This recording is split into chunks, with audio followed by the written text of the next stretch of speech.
So to start, I just want to mention that there should be a splash shield right over there under the engine. Mine is missing, so all I have is this front one. Either way, for you, you want to start by removing that one. That way you can get access to removing this one over here. So having said that, let's remove this one. There should be push clips at the front. Mine's missing the push clips also, so all I have is some screws over here. Take those out.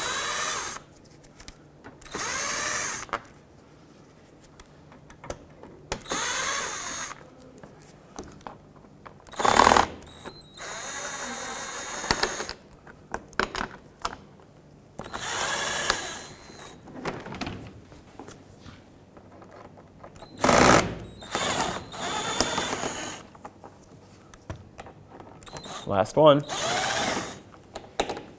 Looking from behind the radiator, from under the car, you can see the radiator drain plug right here. With a flathead screwdriver, let's loosen this up. You don't want to take it all the way out.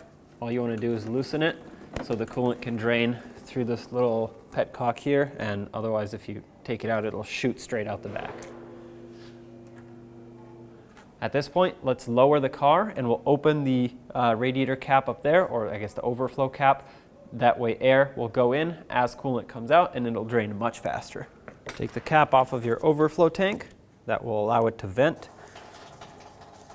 As you can hear, coolant's already coming out much faster. I'm going to disconnect this electrical connector. Sometimes grabbing it with needle nose pliers gently can help you pull it off, and then move the wire out of the way. Then you'll have this clamp right here, which you can use either an 8mm or a Phillips head screwdriver and loosen it. You don't have to remove it, but you just have to loosen it. That way it lets go of this hose here, and then just pull the hose off. There we go. Set that aside, and then move over here.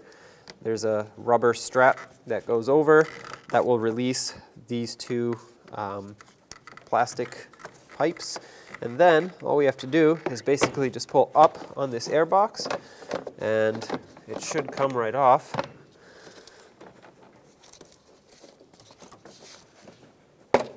There we go.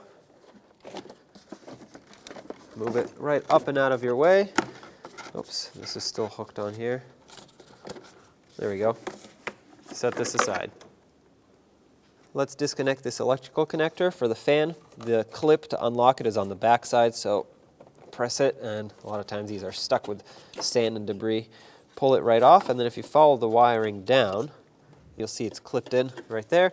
Just pull it right off. Set that aside and out of your way. Then right at the top of the radiator here, you'll see this little hose. It just has to remove it, you just have to pinch these two ends.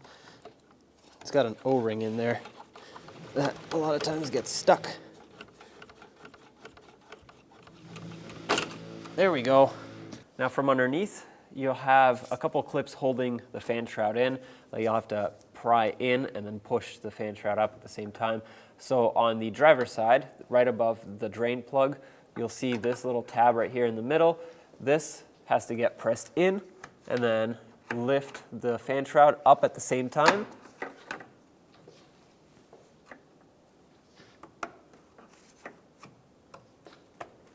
There we go, just like that. And then once you lift that up, now you do the same thing to the passenger side. Press this in, lift it up. There we go, this unlocks. What you have to do now is actually pull back on the bottom. That way it unlodges from the radiator here. Pop it back in, there we go. Push it up. Make sure it clears the mounting points, both on the bottom and on the top. Oh, there we go. If you find the right angle, fan shroud comes right out. Set this aside. Now let's disconnect this lower radiator hose. The clamp is facing that side, so I'm going to use my hose clamp pliers. That way I can actually get to it. If you can sneak in some pliers in there, then just go for it.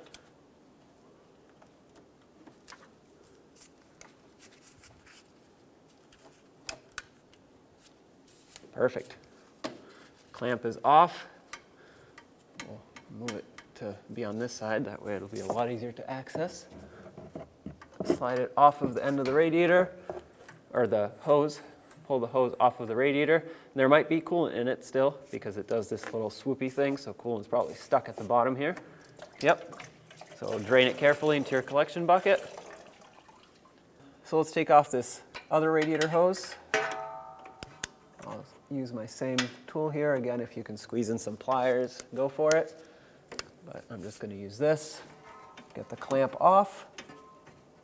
And it looks like there's a little bit of coolant trying to make its way down, so I'm going to be prepared for that.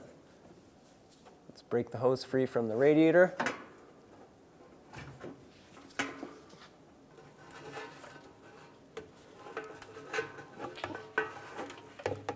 Okay, here it comes. Well, I guess not much coolant came out, but there's the hose. Now, with the AC refrigerant completely drained, you can have this done by a professional at a repair shop. I'm going to disconnect both of these lines with a 13 millimeter socket on the nut. See you later. Okay, there's one. Take this off and pull the line up. There we go. We'll just leave it like that for now. And now you can reach in with a swivel and get to the other one right there. Okay, take that one out as well.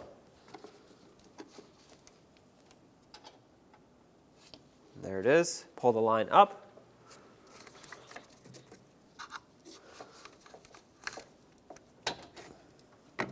All right. Set both of those aside right there. Now let's go back underneath. So at this point, nothing but this support bar is holding the radiator and the AC condenser in place. And to remove them, we'll have to remove this bar. Just be careful that once this comes down, both of these are going to come down with it, so keep that in mind. Now let's remove the two 10 millimeter bolts that hold on this radiator support on both sides. I'm going to start with this one right here. Take that one out. Nothing's going to happen yet because there's another one. And as soon as you take this one out, it's going to want to lean to this side. Okay, it's not going to come off yet because it's still on to the other side. On the driver's side, you'll see two electrical connectors. Pop those off. There's one. There's two. Set those aside. And it looks like this wiring comes over here and hooks onto the back side.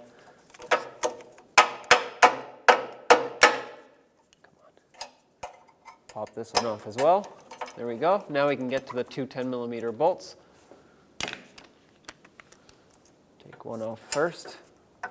Take one off first. We're going to do two at once. There's one. Second one. Now this is when this is going to start coming down. There we go. So now on each side, you'll see that this shroud here kind of hooks into the radiator. I'm just going to stick a screwdriver in there and pry it up. Lift it up all the way and make sure it unhooks. Do this to both sides. Now this is free to come down. So I have my pole jack supporting everything here. So now I'm just going to lower it. Of course, if you're on the floor, you probably have a floor jack or maybe even nothing. Either way, lower everything down here. My wiring on this side is getting caught. So make sure that isn't happening. And then just keep going down. Okay, I'm going to remove this radiator support and get this out of the way. I'm holding on to the radiator itself. And now just wiggle it out whichever way it wants to go. There we go. That side's free. This side. Oh, looks like it's hanging up on this fan shroud, so just push that out of the way. Bring it down. Watch your face in case there's coolant. What else is hanging up here? The radiator hose. Move that out of the way again. And once you find the right angle, out it comes. Here's your radiator as well as the AC condenser. So let's go ahead and separate the two. To separate these two, first of all, I want to take this foam piece off, save it for the new part. And then on this corner right here, you'll have the tab that lifts up that will release the AC condenser from the radiator. Lift it up, and then go over to this side, and it's just clipped in over here. So you have to lift up on these little tabs that will release the condenser from the radiator. I'm going to try to pry these tabs away and hopefully allow this to come right out. There it goes. Here's your AC condenser, and here's your radiator. So let's connect the two parts back together, and I'm going to start over here, drop it down in that bottom corner, and then line up this top piece here. Make sure it snaps into place, just like that. And then you go over to the other side, lift it up, and connect the bottom, line it up, and then go to the top. And if you just squeeze it, make sure it locks into place. Perfect. Let's take the radiator and AC condenser assembly, both of them together, slide them up into where they need to be, and just pay attention to your fins that you don't damage them by scraping them on things. And this fan shroud is going to keep being in your way, but keep pushing it out of your way, and make sure that it slides up completely. There we go.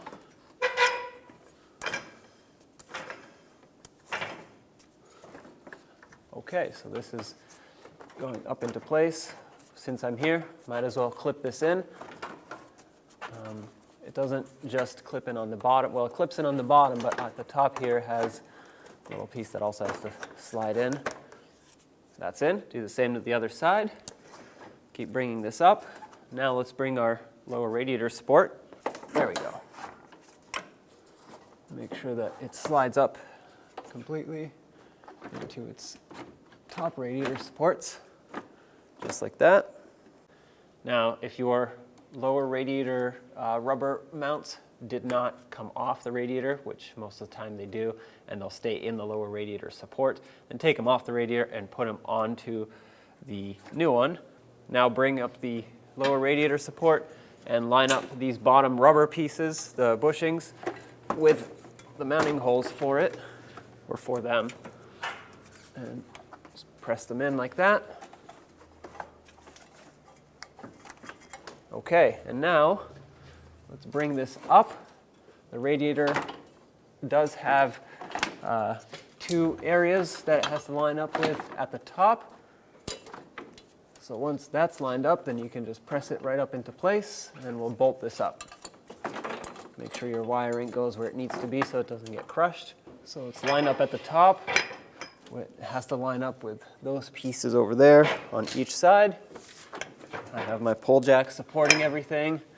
I'm actually going to go up with it just a little bit to make sure that it's seated into place. That's good.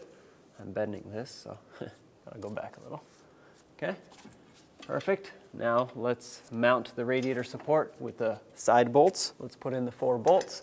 I'm not going to tighten any of them at first. I'm just going to start them in. That way I know everything is lined up, and once I have all 4 in, that's when I'm going to tighten them. So let's put this side on first because it lines up.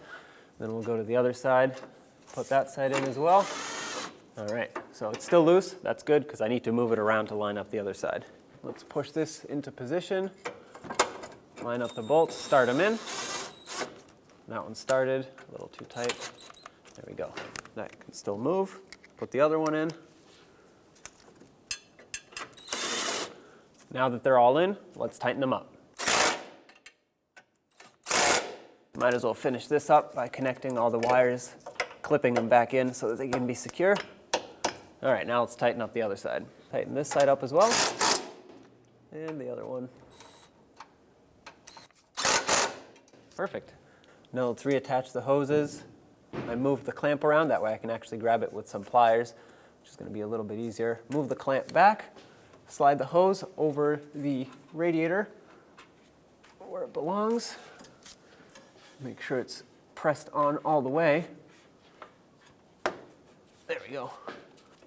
It's important to have the hose completely bottomed out, otherwise it can pop off under pressure.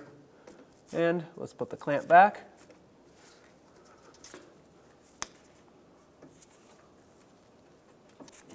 we go. All right. Perfect. Let's do the other side.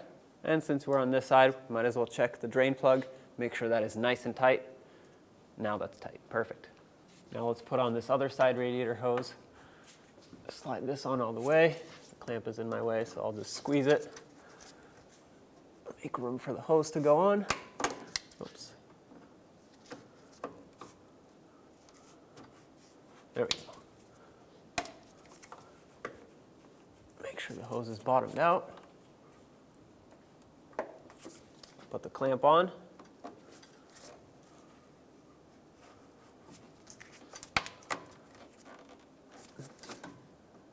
Once the clamp is on where you want it, oh, need to go a little bit more actually, but either way, once it's on where you want it, lock it in nice and tight. Of course, if your clamps feel weak and they don't have a lot of spring tension left to them, replace them. Let's get the fan back up in here.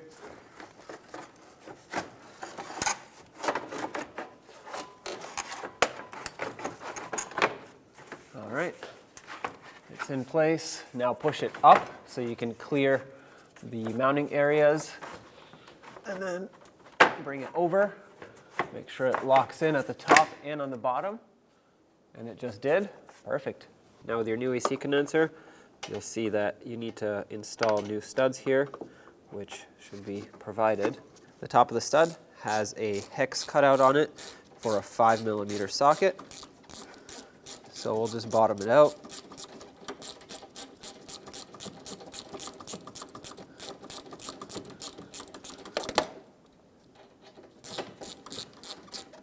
Okay, that's snug. You don't need to over tighten this. Once you put the nut on, it actually pulls the stud tight on both ends. So before you put the line on, go ahead and put a new seal in. I always recommend putting a new seal on the end of the lines here, a new O-ring.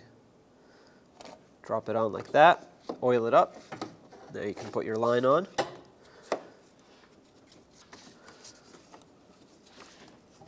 Make sure it gets fully seated. All right, now let's put the nut on.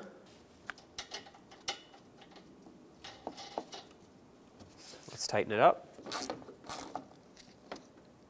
Nice and snug, and let's do the same to the other one. A little trick, if you need to get the stud to stay in your socket, take a piece of tissue or tape or whatever else you have and jam it in there. That'll hold the stud in place.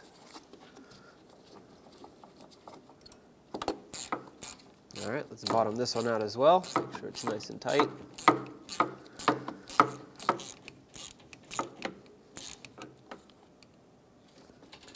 Perfect. Try to gently position that in there with some needle nose pliers, just like that. Now bring the line over.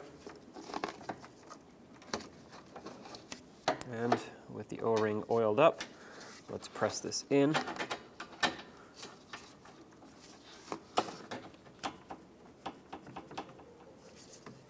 And start on the nut. Okay, that's on. Let's snug it up. That's nice and tight. Perfect. Let's reconnect the connector for the fan.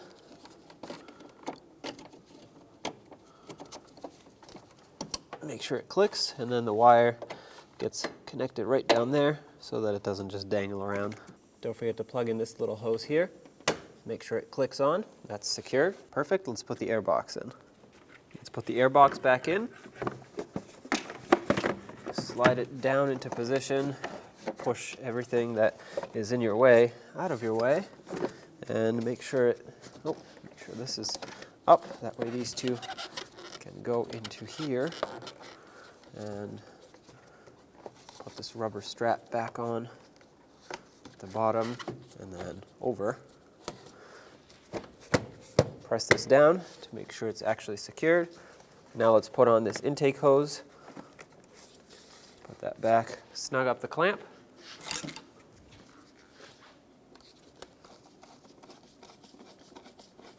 Now when you tighten these, you want to make sure that you don't over tighten them because they can strip out easily, and if it does strip out, it won't grab anymore. It's not going to stay tight.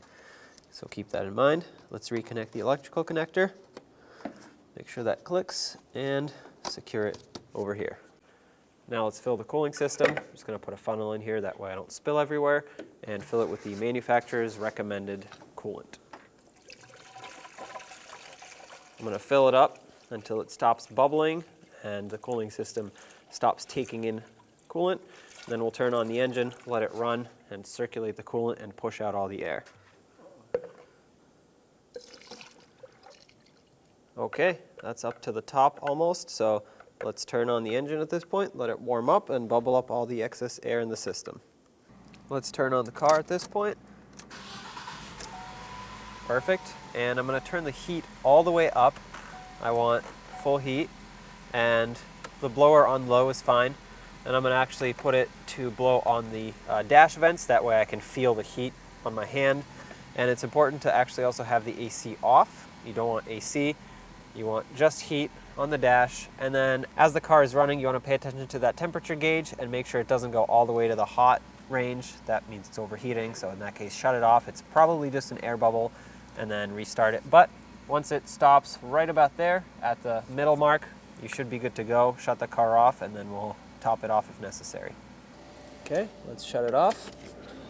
Now let's reinstall the radiator cap. Of course, before you do this, make sure it's filled to the proper level, which mine actually is perfect. Of course, I'm going to double check it later once I get some miles on it. Tighten it up all the way, make sure it clicks and then stops. Let's reinstall this splash shield. Tuck it up into the bumper here. Just like that. Let's reattach it with all the screws. I'm going to start over here. That way it holds it on this side. Now I can let go, put all the other screws in. And another one over here. And then there were two on each side.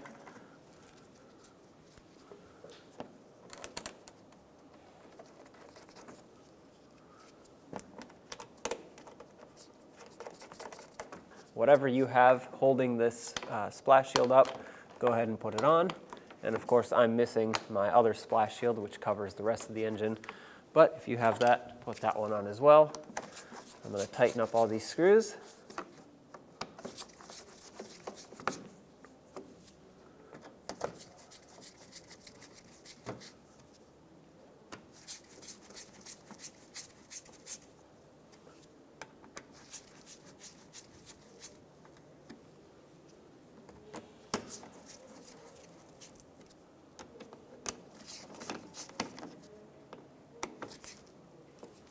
Perfect.